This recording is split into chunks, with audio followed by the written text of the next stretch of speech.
Welcome, visionaries. This is your host, the INFJ Visionary. Well, I think the topic of today's video is going to be the self. Oh gosh, how many people just left? That's all right. This isn't for everybody, this message, and this channel is certainly not the I got to be the most popular INFJ channel. This is the channel for the people that really are engaged with their lives and their INFJness and like to think about their existence, ponder it, try and understand it. And, uh, that's me, and that's what I'm looking for when I'm going out there for the INFJ content. And I have to say, most of it's sorely lacking. It's not up to snuff.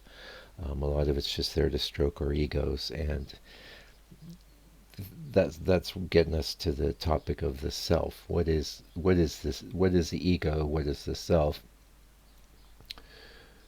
And I was talking to a friend about this recently, who's not totally enlightened, but capable of it. They have an understanding of a lot of things, and I was talking about the idea in Buddhism that there is no self, and that from my own experience, I could almost say the only thing I know for certain is that there is a self, because everything else has changed. And, we have memories, we have recollections, we have, we don't, what is experience except remembered experience?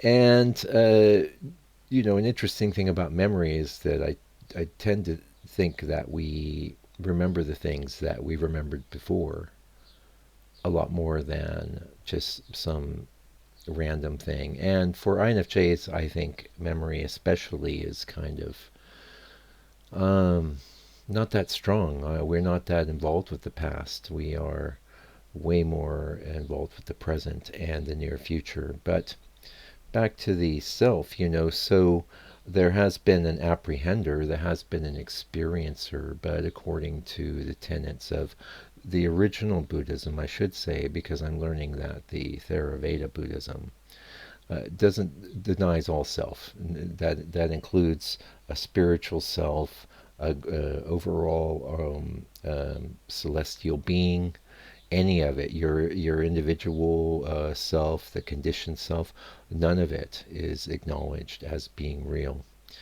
And this idea can be quite challenging to wrestle with. And but if you're going to be honest with yourself, you will have to admit that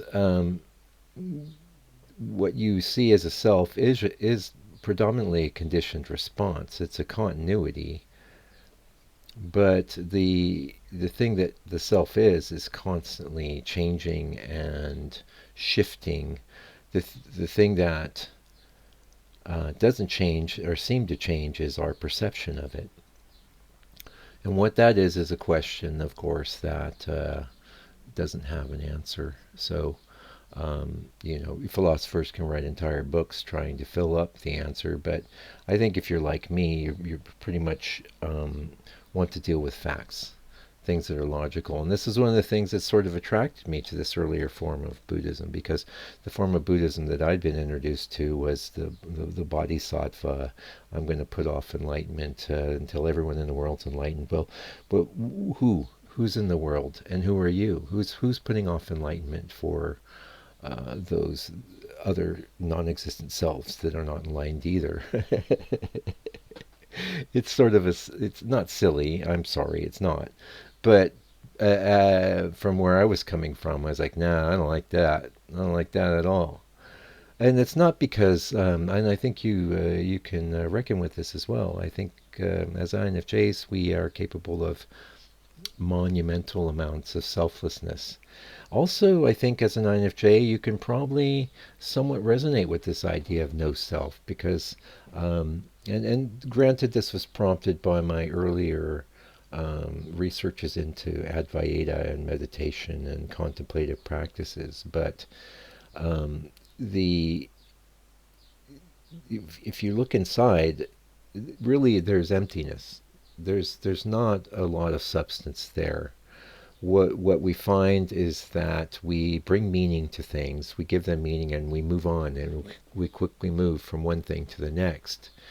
And almost like skipping on, it's like you were throwing discs in front of you to walk over the water, and you just threw a disc long enough that your foot could land on it, and you'd move to the next disc. But there was no permanence there. There is no actual solidity there. And I think, just speaking for myself as an INFJ, I think this is definitely something I've experienced, and maybe you can relate to it. And I think also that the uh,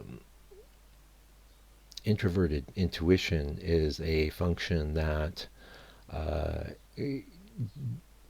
doesn't necessarily require a strong ego or self-identification. In fact, more the opposite. I think the less you're identified with your ego and conceptions you may have of what you are, the more access you have to infinite amounts of information, much of which is true. And this is the thing about intuition. This is the thing about those of us that um, let that be our guiding light. And that goes for me as well. Um, Now, Carl Jung was had quite a lot to say about spirituality. And again, I was listening to that Intuos channel. I still haven't got through all the video, but it was talking about all the things that drop as you move towards enlightenment. And very interestingly, we had a mention of this. Was referring to a video by Ren about 3 or 4 videos back about he considers one of the fantasies of the INFJ, one of our motivating factors, to be understood.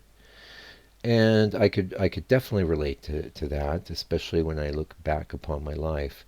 But you know what? I really don't mind too much if I'm understood. I just expect that I won't be. And it's okay because there's nothing intrinsically special about my life or existence. I may be a little more aware than others, or I may have a few more cells in my brain than others, but obviously I'm not the smartest or most enlightened person that's ever lived. And that being the case, then why is it necessary to understand me unless perhaps you want to, or I have something to say that resonates with you? And again, that's much of what's behind this channel, not even a real word. This channel is just to reach out and communicate in the realm of pure ideas, the realm of pure introverted intuition, where I would assume you're quite comfortable and you don't need to have someone stroke your ego. You don't need to have someone build you up. And you don't need someone to understand you. You don't. It doesn't matter.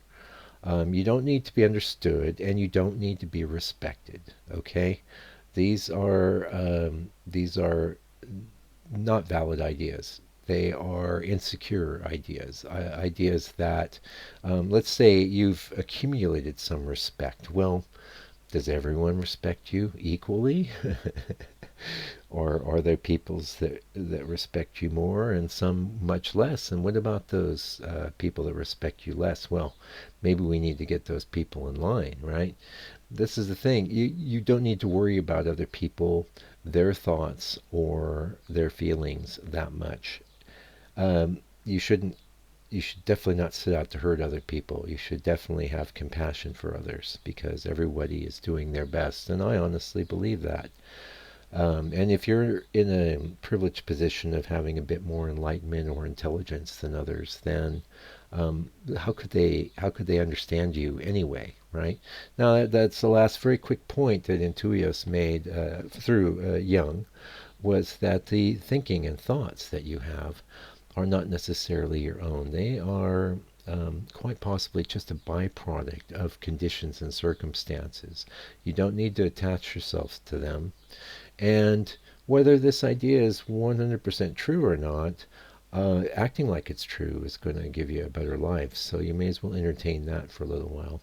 That's it for this broadcast. Thank you. And until I come back with another broadcast for your just consideration, keep on keeping on, INFJ.